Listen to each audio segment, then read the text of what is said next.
Hello মা, কেমন আছো? আমি ভালো নাই রে বাপ। কেন মা, কি হয়েছে? কয়দিন ধরে তোরে দেখুনের লেগা মনটা কেমন ছটফট ছটফট করতেছে। তুই দেশে আয় বাপ, মার কাছে আয়, আমি তোরে মনটা ভইরা একটু দেখি। মা বিশ্বাস করো, তোমার দেখার লাগে আমার পরনটা উপরে যেতেছে মা, কিন্তু কি করুম কও? এই যে আগের মালিককে চাকরি ছেড়ে দিছি না, চাকরি ছেড়ে দিয়ে নতুন জায়গায় নতুন মালিকের আন্ডারে কাজ দিছি না, এখন তো এনে সুযোগ নাও না মা। বেশি না, মাত্র 1 মাসের লেগে আয় বাপ, কয়দিন তোরে দেখি না। এখন আমি দেশে যেতে পারবো না মা, অনেক কষ্টে নতুন কাজটা জোগাড় করছি না, মালিক ছুটি দিব না মা। এখন দেশে চলে গেলে ফিরে এসে এই কামটা আমি পাবো না আমার লক্ষ্মী মা। 1 বছর অপেক্ষা করো, 1 বছর পরে 6 মাসের লেগে দেশে আসো, তখন তুমি আমার মন ভরে দেখো, আমিও তোমার মন ভরে দেখো মা। হবে যে বছর যাইব, হবে যে তুই আইবি, যদি পারস একটু আগে আওয়ানোর চেষ্টা করিস।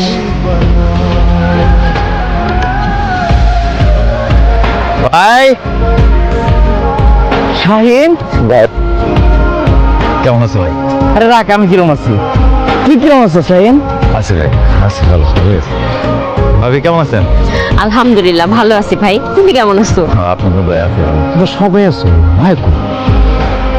এটা রেখেছি নাকি? হ্যাঁ ও ভাবি, আরে চুপ করে এসে কি লেগা? আমি এসে এতক্ষণ ধরে মার দেখতেছি না, কই না, কই কথা কোন কি লেগা? শাহিন রে, বাবাই 15 দিন আগে আমাকে ছেড়ে দুনিয়া থেকে চলে গেছে।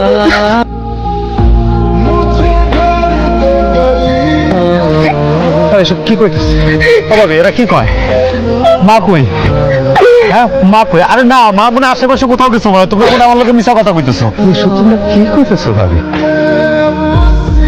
আরে আমি পেশে আসুন দেখে কয়দিন ধরে মার লোকের কথা কই নাই, মনে করছি এই বেটিরে অবাক করে দিব, আমার দিকে পাগল হয়ে যাবো যারা ধর্ম মুখের মধ্যে। এখন তোমরা কি কইতেছো? মা নাই মানে মা মরে গেছে, মারে আমি অবাক করে দিব, এই লেগে তার লোকে যোগাযোগ করি নাই, মাঝে মরে গেছে। আমার জানানো কি লেগে মা? ভাই আমার জানানো কি লেগা? বিদেশের বাড়িতে তুই একলা থাকো, মার মৃত্যু কথা শুনলে তুই সহ্য করতে পারবি?